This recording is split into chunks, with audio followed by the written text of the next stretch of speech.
Good morning mga lods. Luluto ako ngayon ng paksiw na tilapia. Sinapinan ko siya ng luya, talong, bawang, sibuyas. Okay? Habang kumukulo na siya,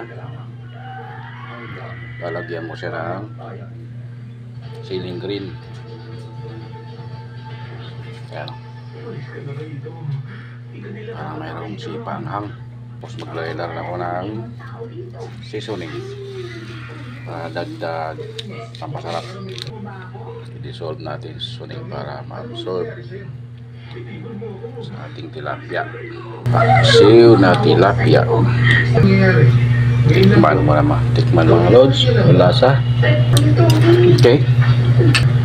Lapit na siya. Mga ilang kulo na lang mga lods. Hanguin ko na siya kasi luto na. Okay. Paksiw na tilapia ang ulam namin ni Sadie ngayong lunch mga lods. Kaya mga lods, thank you and good morning.